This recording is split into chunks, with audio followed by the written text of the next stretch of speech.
जितने की संख्या में नॉमिनेशन हुआ था, ना जाने कितना लाखों लाख रुपया रैली में और नॉमिनेशन में उम्मीदवारों ने फूंक दिया। अब न जाने किन की सीट बचेगी, किनका नॉमिनेशन बचेगा और किनका रद्द किया जाएगा। इसके ऊपर आप क्या सोचते हैं कि ये रोक जो लगाया गया क्या सही है?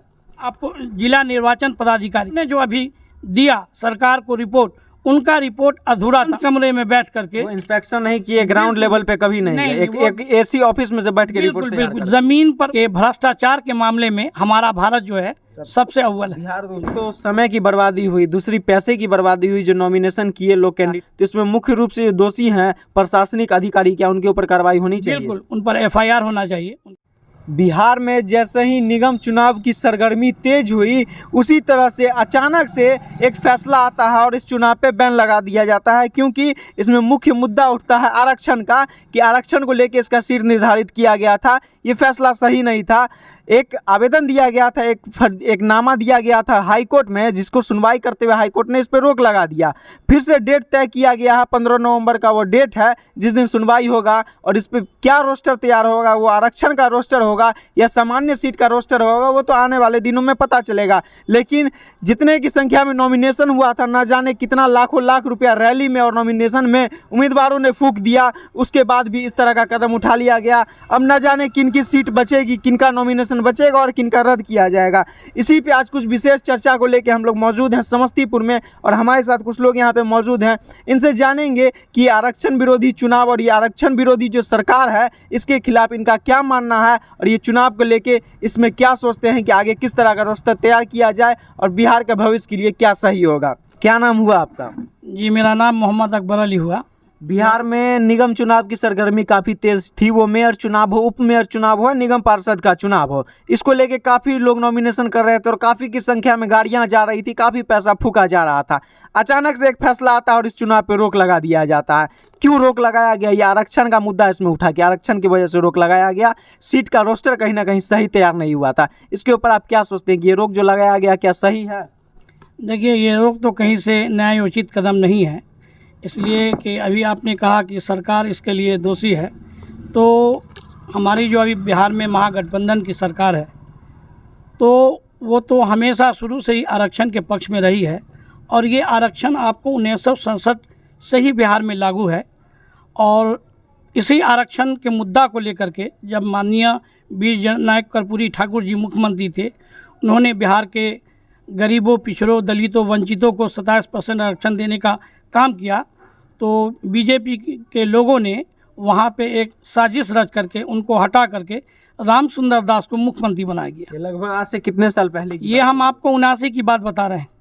1979 की बात है, जब लोगों को ये लगा कि वीर जननायक कर्पूरी ठाकुर समाज के हित में काम करना चाहते हैं, समाज के शिक्षित उन्होंने एक दफ़ा में 27,000 डॉक्टर, इंजीनियर और जितने भी IAS IPS लोग हैं, उनकी एक मरतबा उन्होंने बहाली की थी, वो भी बुला करके। ये नहीं कि विज्ञापन निकाल करके। उनका ये बिहार के लिए और तमाम देश में जितने भी राज्य है, बिहार का नाम उस समय सबसे ऊपर था। उनका यही मानना था कि समाज के अंतिम पंक्ति में जो खड़े लोग हो, उनको हमें रोजगार देना है, उनको हमको शिक्षित करना है, तभी हमारा समाज जो है शिक्षित हो। 25, 30, 40 साल पहले जब इस तरह से रोजगार मिल सकता था, तो कहीं ना कहीं आज के दिनों में सहूलियत बढ़ गई है और सुविधाएं बढ़ा दी गई है सरकार के द्वारा, फिर भी रोजगार और कमते जा रहा है। देखिए, रोजगार तो सरकार देती है, उसमें सरकार का सबसे बड़ा जो रीढ़ होता है वो IAS होता है। पूरे भारत में 6,500 IAS और IPS के पद हैं, और वो पद सरकार के गरीबी लोगों के लिए बहुत खास होते हैं। गरीबी लोगों के लिए खास होते हैं। बिल्कुल बिल्कुल। और जहाँ पर सरकार की बात है, सरकार तो चाहती है कि गरीबों, पिछड़ों, अति पिछड़ों, वंचितों, शोषितों का और समाज के उन तमाम वर्गों के शिक्षित जो बेरोजगार युवा हैं, उनका भविष्य संवरे, उनके सामने एक तरह से ये सोच रहती है। मगर कुछ लोग सरकार के विरोध में भी काम करते हैं, जो अभी भी लोग कर रहे हैं। मगर ये केंद्र सरकार की बात है। अभी जो ये आरक्षण का मामला हुआ, तो इसमें सारा दोष केंद्र सरकार पे है।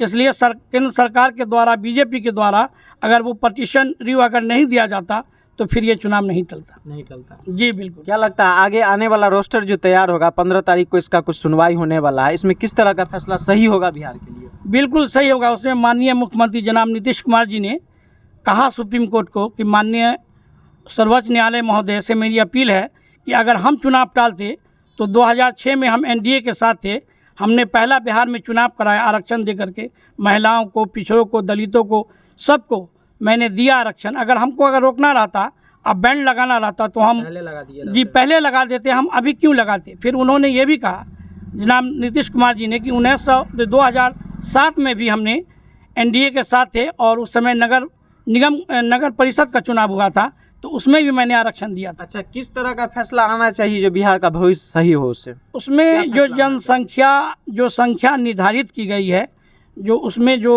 बीएलओ होते हैं, मतदाता के क्षेत्र के लोग, बीएलओ, बीडीओ, सिविल एसडीओ साहब और जिला निर्वाचन पदाधिकारी, ये उनकी मुख्य दायित्व होता है कि वो अपने जवाबदेही को समझे। उन्होंने जो अभी दिया सरकार को रिपोर्ट, उनका रिपोर्ट अधूरा था। उन्होंने एक रूम में एक बंद कमरे में बैठ करके इंस्पेक्शन नहीं किए, ग्राउंड लेवल पे कभी नहीं, एक एसी ऑफिस में से बैठ के रिपोर्ट तैयार बिल्कुल जमीन पर उन्होंने धरातल पर उतर करके उन्होंने कोई आरक्षण की बात नहीं की।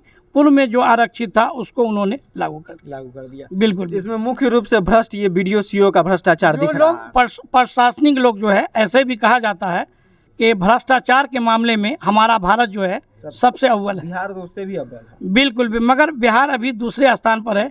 1 नंबर पर अभी आपको राजस्थान है भ्रष्टाचार के मामले में। जी इसमें मुख्य रूप से दोषी तो बीडीओ सीओ को मान लिया जाए कि ग्राउंड लेवल पे नहीं गए और एक ऑफिस में बैठ के तैयार करके दे। प्रशासन के लोगों के द्वारा बहुत बड़ी चूक हुई है, जिसके वजह से हमारे सरकार की भी बदनामी हुई है। लेकिन उन्होंने, माननीय मुख्यमंत्री जनाब नीतीश कुमार जी ने दावा भी किया और वादा भी किया है सुप्रीम कोर्ट से कि हम ये सब ठीक कर लेंगे। उन्होंने अभी हाई कोर्ट के आदेश पर एक आयोग तैयार किया गया है, उसमें सरकार के लोग भी हैं और राज्य निर्वाचन विभाग के लोग भी हैं, सब मिल करके वो ग्राउंड पर उतर करके करेंगे। तो समय की बर्बादी हुई, दूसरी पैसे की बर्बादी हुई। जो नॉमिनेशन किए लोग, कैंडिडेट थे, लाखों लाख खर्च किए, अपना समय दिए, ग्राउंड में घूमे, ग्राउंड लेवल पे उन्होंने प्रचार प्रसार किया, उसके बाद इस तरह का कदम उठाया गया। तो इसमें मुख्य रूप से जो दोषी हैं प्रशासनिक अधिकारी, क्या उनके ऊपर कार्रवाई होनी चाहिए? बिल्कुल, उन पर FIR होना चाहिए, उनके खिलाफ कार्रवाई होनी चाहिए, उनकी जाँच होनी चाहिए कि उन्होंने किस तरह से अपने जवाबदेही को नहीं समझा और समाज के हित में और राष्ट्र के हित में उन्होंने काम नहीं किया। तो बिल्कुल उन पर तरीके से काम निकालने का बिल्कुल रास्ता खोज, उन पर कार्रवाई होनी चाहिए, उन पर कार्रवाई, प्रशासनिक कार्रवाई होनी चाहिए। सरकार तो काम सही करता है, लेकिन उसके नीचे बैठे जो प्रशासनिक अधिकारी हैं वो भ्रष्टाचार करते हैं, जिसके ऊपर इल्जाम सरकार पे लगता है। सरकार को भ्रष्टाचार, जो बड़े आला IAS IPS लोग हैं, वही सरकार को भ्रष्टाचार में बढ़ावा भी देते हैं, सपोर्ट भी करते हैं और अपने लोगों को फायदा भी पहुंचाते हैं। अररिया के विमल मंडल ने भ्रष्टाचार के खिलाफ अपना हाथ काट दिया, इसके ऊपर क्या मानते हैं कि सही किया? देखिए, उनको तो, मगर उनको ऐसा कदम नहीं उठाना चाहिए। इसलिए उनका जो जीवन है, उनके परिवार, उनके बच्चों का उस पर हक है, उनके माता पिता का अधिकार है, उनको ऐसा नहीं करना। भ्रष्टाचार किस कदर से बढ़ता जा रहा है बिहार में, कहीं ना कहीं शर्म करने की बात है। बिल्कुल, तो माननीय हमारे प्रधानमंत्री जी ने भ्रष्टाचार पर ही चुनाव जीता था। उन्होंने कहा था कि आप हमें वोट दो, मैं आपको 2 करोड़ रोजगार दूंगा और देश को भ्रष्टाचार से समाप्त करूंगा। मगर अभी आपको मैं बताना चाहूँगा, शिक्षा के मामले में 195 देश के सूची में हमारे भारत का नंबर पिछले साल 2021 में 131 नंबर पर था। अभी जो है हमारा भारत शिक्षा के मामले में 132 नंबर पर आ गया, मगर होमवर्क कराने के मामले में 1 नंबर पर भारत है। और स्वास्थ्य के मामले में हमारा भारत 195 देश के सूची में 121 नंबर देश पर हमारा भारत नीचे है। बिल्कुल बहुत नीचे है। और पर्यावरण की बात जो केंद्र सरकार करती है कि हमने पर्यावरण पर बहुत पैसे खर्च किए, पर्यावरण में तो कहिए आपकी बहुत बुरा स्थिति हमारे देश का। 195 देश की सूची में भारत सबसे निचले पैदान पर है पर्यावरण को लेकर। बस झूठ की दलीलें दी जाती हैं कि हमारा भारत इतना ऊपर है। केंद्र सरकार काफ़ी तरह का अल्फनामा और काफ़ी तरह का विवाद भी किया जाता है, इसके नाम पे राजनीति भी किया जाता है। लेकिन असलियत जो लोग जानते होंगे वो बेहतरीन तरीके से जानते होंगे कि पूरे विश्व में भारत का कौन सा रैंक कितने नंबर पे आता है। बाकी देखना ये रहेगा, मुख्य बात ये है कि बिहार में आने वाले दिनों में नगर निकाय चुनाव जो होता है उसका रोस्टर फिर से किस तरह से तैयार किया जाता है, क्या आरक्षण को उसमें रखा जाता है या आरक्षण को हटा दिया जाता है या महिला सीट दिया जाता है। बाकी चीज़ें आने वाले दिनों में पता चलेगी। बाकी हाईकोर्ट के ऊपर सबका उम्मीद बना हुआ है, देखना रहेगा कि आने वाला रोस्टर किस तरह से तैयार होता है और बिहार का भविष्य उससे किस तरह से तय होता है। बाकी हमारा ये प्रयास आपको कैसा लगा कमेंट सेक्शन में अपनी राय जरूर दीजिएगा, और बिहार के निगम चुनाव के बारे में आपका क्या सोचना है और क्या राय है ये भी एक बार कमेंट सेक्शन में जरूर बताइएगा। जय हिंद।